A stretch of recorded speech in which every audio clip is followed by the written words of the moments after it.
a colleague and friend from Bologna University on Orrù, our colleague Elena Orrù. She is associate professor, associate professor of maritime interpretation law. She has a whole list of subjects that she's interested in and active in researching and writing papers. And I'm not going to read them because we're short on time. Actually, I'm going to leave the floor and the screen to Elena with the topic sustainability in transport and logistics, legal issues and challenges. Thank you very much, Ms. Chairperson, Eva. And let me just briefly give me my best thanks to you and Igor Rio and also the other organizers of this impressive course and international conference for having invited me again to talk about my researches in the field. I'm trying to share my presentation and I hope that you can see it. Okay. Thank you very much. Okay. I would like actually to break the ice involving the participants to this conference in creating a word cloud. So I would like to ask them to go on menti.com. That is www.menti.com.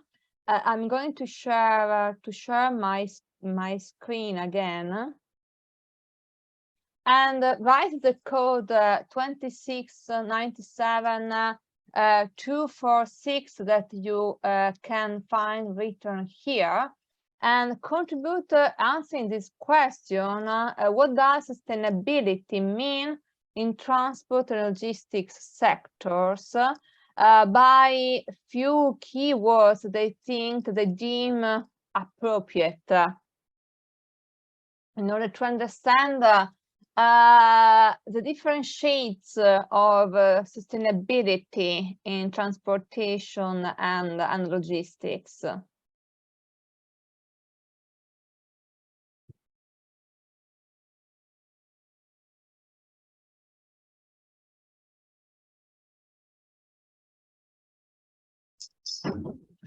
So the first words are starting to appear. Utopic, it's nice. Clever. Clean towards net zero, green, respect of human rights, cost effective, green energy.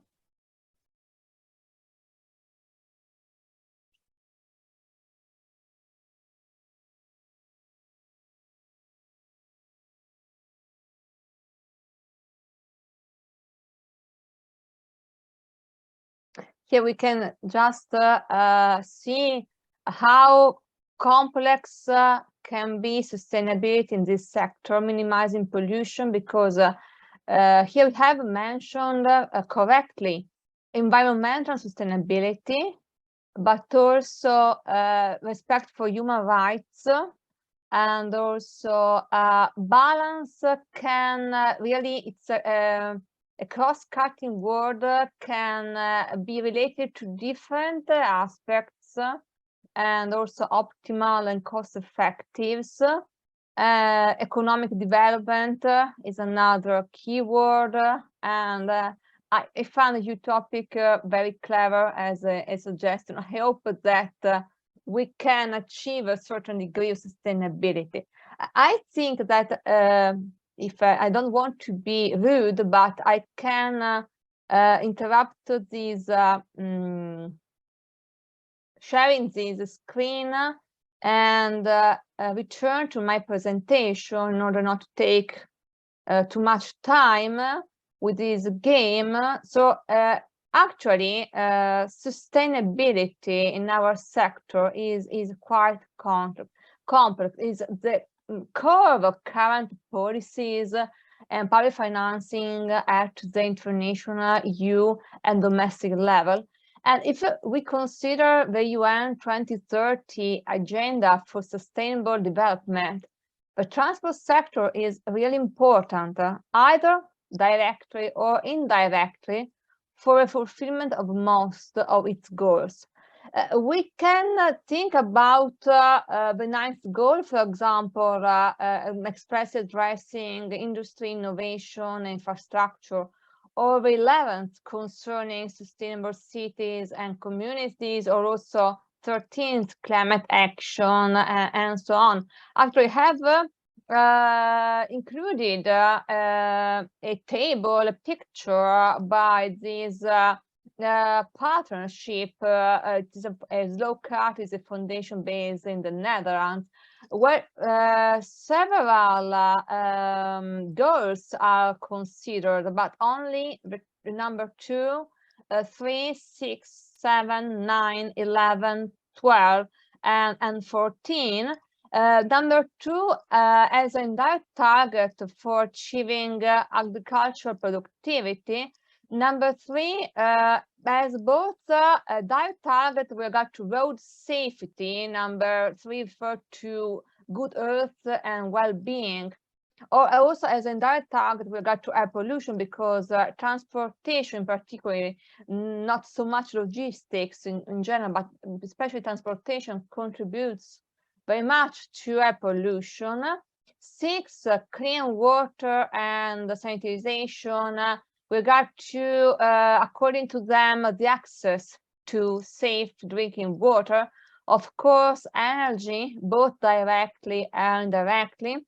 And then number 9 and 11, they are the most clear targets for all of us. Then 12, responsible consumption production with regard to fuel. And of course, 13, with regard to climate action. But really, is that all? When we think about sustainability, we have different shades of sustainability. So that are affected by, directly or indirectly, by transportation, or that affect the transport and logistics sector itself. Therefore, transportation can contribute to improve them, or can be improved along with the logistics sector by better situations and better policies. For example, no poverty, and efficient transport logistics services can contribute to the social, territorial, and economic cohesion in order to reduce poverty, and also quality education that us think about again the territorial cohesion in order to enable a student from outermost regions or only islands to reach the place where they study, or even the formation education of workers in transportation, logistics, also to improve safety and security. Gender equality. Gender equality, for example, was not considered by this partnership, but actually it is important from 2 different sides. First of all, according to some statistics, women use in particular public transport services much more than men, and actually they use them in different times, different hours than men, because also of the family commitments many of them have. And gender equality in the transport logistics sector in particular, we have still a gap with regard to the presence of women as workers. And then we have also, we can consider every single target UN 2030 goals and find important aspects also for the transport sector. But I'm not going to annoy you.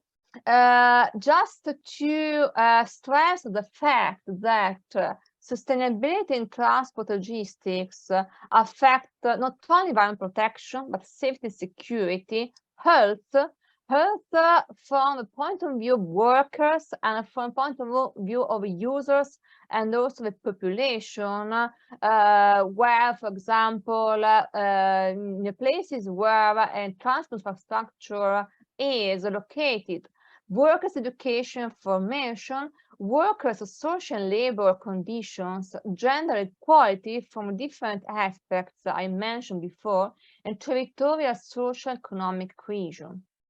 This is very important because during the discussions at the political lawmakers level, we have largely insistence on the economic, on the environment protection of caused by pollution and energy consumption, by transport services, infrastructures, by logistics. But this is only one of several aspects that is involved. And much more, we must have a comprehensive approach if we will want to have an efficient, environmental friendly, economically viable system. We must consider transport services, but also transport infrastructures and the services therein provided, but also navigation services and aids, and also the logistics aspect, the logistics infrastructures and services, which are not so much considered. I would like, first of all, to consider the aviation sector, because I'm dealing currently, I'm dealing also with the, I'm calling them the FABs, the fabulous functional airspace blocks that are important tools for the current organization of the aviation services in Europe. Actually, they should have been organized according to efficiency approach, notwithstanding the national boundaries, and this would have enabled to organize also navigation services and also the flights according to efficiency, to improve economic effects and also environmental effects. But this goal was not reached. And with regard to supply chain, we must consider all the supply chain from the beginning to the end. And I have found that at the political and lawmakers level, we have much stress on the transportation sector without considering in depth the entire supply chain management. Of course, we have much stress with regard to the transformation, the digitization of logistics services in order to improve performance in the entire sector. But I think not so much with regard to the other aspects. With regard to the environmental sustainability of transport, but also other aspects, I would like only to mention some of the main steps at the international level. We have the 1992 United Nations Earth Summit, where with the Paris One agenda, the environmental sustainability of transport was stressed in particular, and was again reminded in the 1997 UN General Assembly. And then we have the 2002 World Summit on Sustainable Development, and again the Rio Plus 20, and so on, until the Paris Agreement on Climate Change and the further agreement. With regard to safety security, I have provided only short list of the main conventions because they are really many, and I will have not the room in a single slide to list them all. It will be not appropriate. I have mentioned only one of them. They are very important, but still I think that there is room for improvement in many of them. There is still, I think, a fragmented approach in the several sectors, and there is still a problem of coordination in the implementation among the different contracting states. In particular, for example, at the EU level, we have stricter provisions than this convention, and they entail a problem of coordination and of implementation of the different provisions. What about labor conditions? We have listened a very interesting presentation of on the Maritime Labor Convention and the problems it still have, but at least here we have a convention. If we examine this list, we see that many transport sectors are not considered. We have no international convention relating to many sectors, and we have still fragmented provision addressing the single transport mode where we have international rules.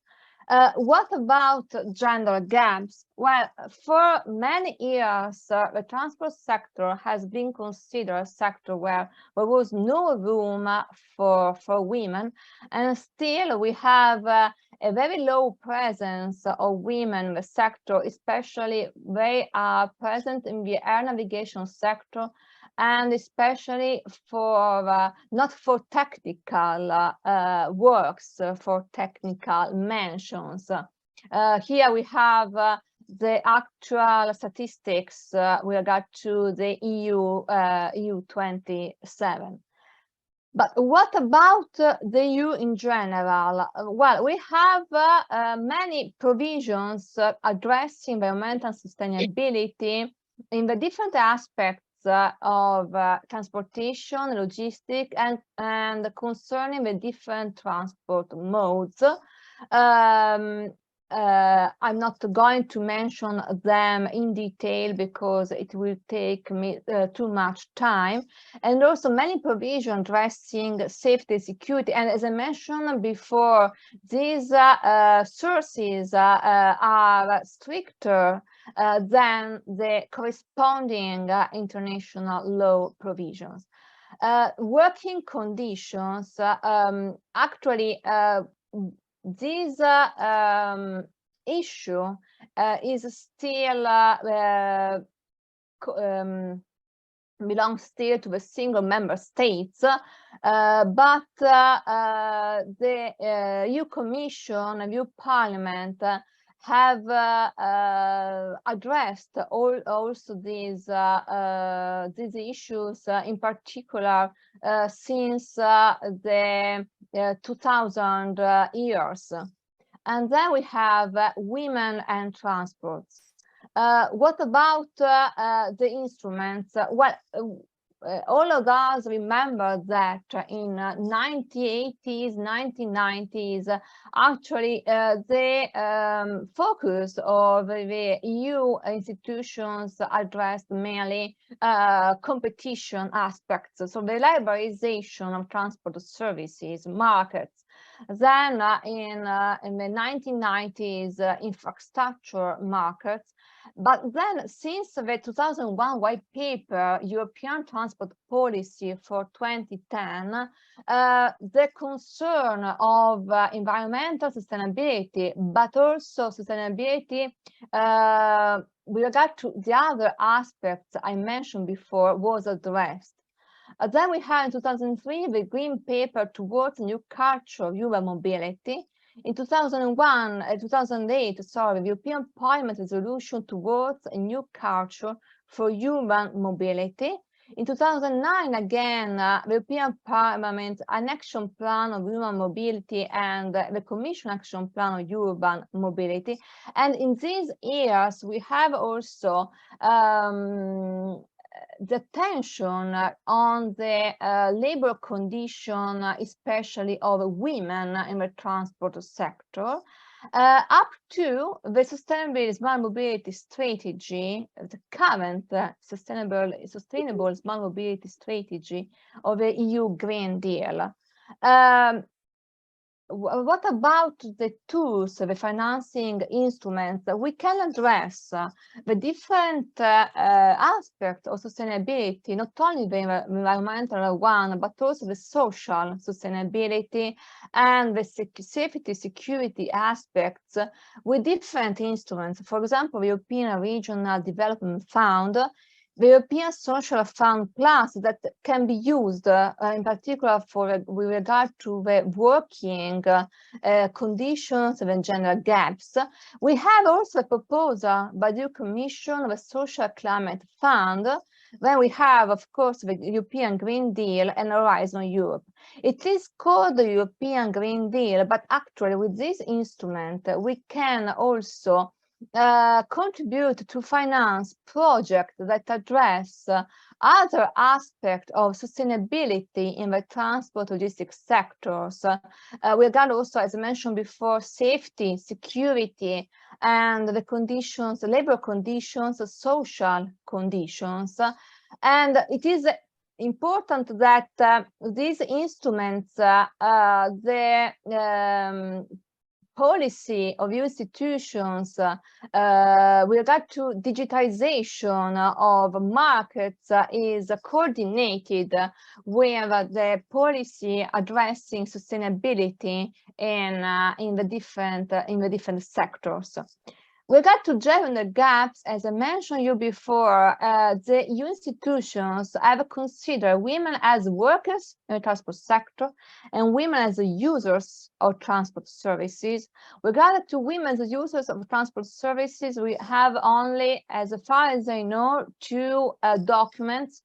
The European Parliament resolution of 2012 on the role of women in the green economy, and the 2014 EU Commission's report, SHIMO's Women's Issues in Transportation, considering the different use of transportation services by women, especially women with care duties compared to men.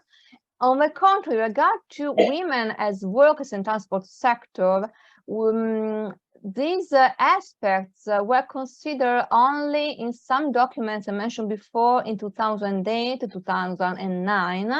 And then we have a 2015 European Parliament resolution on removing barriers for equal participation of female and male workers in the sector. Then this is interesting because in 2017, the Commission established a platform, More Women in Transport, in order to share opinions, to share experiences, and to discuss the different issues. Then we have a Directive 1158 of 2019 that actually addresses the gender gap in general, not with regard specifically to this sector, but in general regard to the labor conditions of men and women. One specific regulation for this sector is the Regulation 1054 of 2020 on the working condition transport sector, where we have also specific considerations on the working conditions and gaps affecting women's presence in this sector. And in March 2021, we have a proposal, was presented a proposal of a directive on equal pay for equal work and on pay transparency that, again, is not a specific instrument for this sector, is a general instrument regarding, in general, working conditions. Now, in order to move on, I would like to consider also drivers of sustainability. I have mentioned so far the contribution by policy and lawmakers.